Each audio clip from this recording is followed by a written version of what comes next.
মালাকুল মউত আল্লাহকে প্রশ্ন করছিলেন, দায়িত্ব তো দিছেন, পুরা করতে হবে, কোনো দ্বিমত নাই। কিন্তু মনে ভাবে মানুষ সারাদিন আমার নামের চর্চা করবে, খালি বলবে এই লোকটার কোনো কাজ নাই, শুধু সারাদিন গাজীপুরে ঘুরতে থাকে, যাকে মনে চায় তাকে উঠায় নিতে থাকে, সারাদিন আমার আলোচনা করবে, মানুষের মুখে মুখে থাকবে। তো আল্লাহ প্রতি উত্তরে বলছিলেন, সাআজআলু লিল মাউতি সাবাবা, আমরা মৃত্যুর কারণ বানায় দিব। ইয়াযকুরু সাবাব ওয়া ইয়ানসা, মানুষ কারণ নিয়ে আলোচনা করবে, তোমার নাম ভুলেও নিবে না।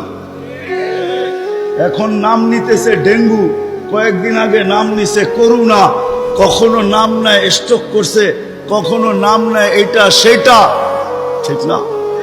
হ্যাঁ, আরেকটা কারণও আছে। শুধু নবীজির দিকে তাকাইয়া এই উম্মতের জন্য আল্লাহ এটা করছেন, এই উম্মতের জন্য। এই উম্মতকে আল্লাহ আখিরাতে শাস্তি দিতে চান না। হায় হায়, উম্মত যদি নবী চিনত। আয়সা পড়ছি অবেলা, তো হাতে সময়ও নাই, আর হইল ওয়াজ মাহফিল, অন্য কিছু হইলে হয়তো ওইদিকে চলে যেতাম। নবীজি শুনানের সময় আমার কাছে এখন নাই। যে উম্মত নবী চিনে না, নবীর কারণেই আমরা পাইছি।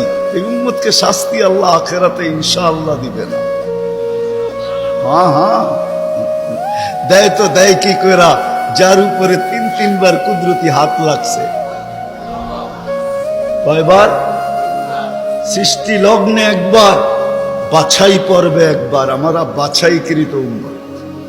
হুয়াজতাবাকুম জাহিদ, শুধু শুধু বলেন নাই, জাহিদু ফিল্লাহি হাক্কা জিহাদি।